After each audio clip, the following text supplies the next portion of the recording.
Hello everyone, my name is Veritas and welcome back to Destiny. Now today is Friday, which also means that Xur is somewhere in Destiny in a social space. Today he happens to be inside the reef and he has some pretty good stuff for sale.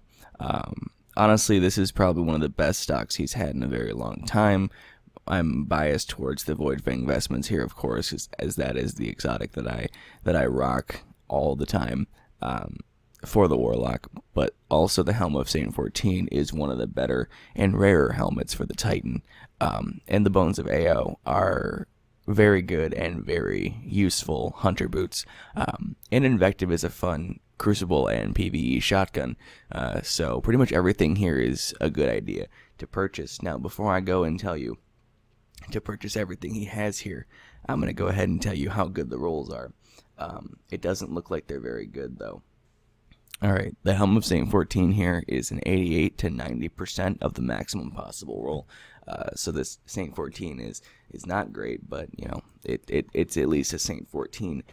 The Bones of AO are an 88 to 89% of the maximum possible roll, and the VOIDFANG investments are an 88 to 89% of the maximum possible roll, which means they're all pretty bad rolls in terms of, you know, just their rolls are pretty bad.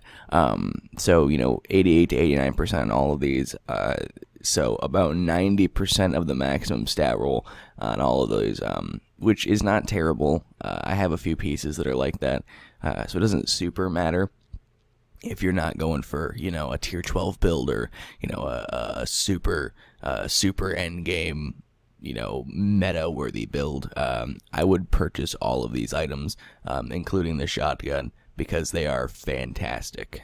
So let's go in and talk about what they actually are and what they do. So the Helm of Saint 14 has Starless Night. Your Ward of Dawn blinds enemies who enter it. This is a good helmet for PvP and a decent helmet for PvE as well. So what this means is, as a Defender Titan, if an enemy or opponent Crucible player enters your bubble, they are blinded, and it's a very immediate blind, and it lasts the entire time they're in your bubble.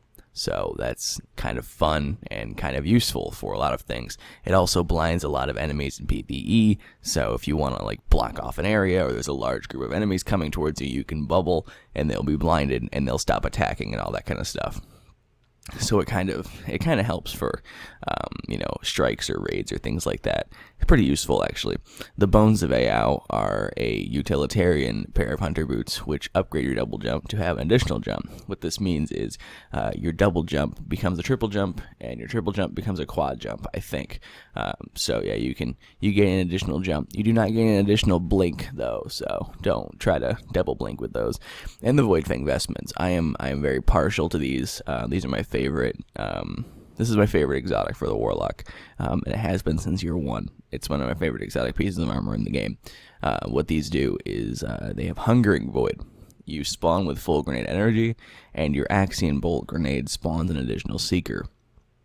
What this means is on revive, on spawn, on respawn, every time you come back from the dead or being a ghost, you have full grenade energy, and your Axion Bolt grenade, which if you are a Void Walker is the grenade right here, the one I always use.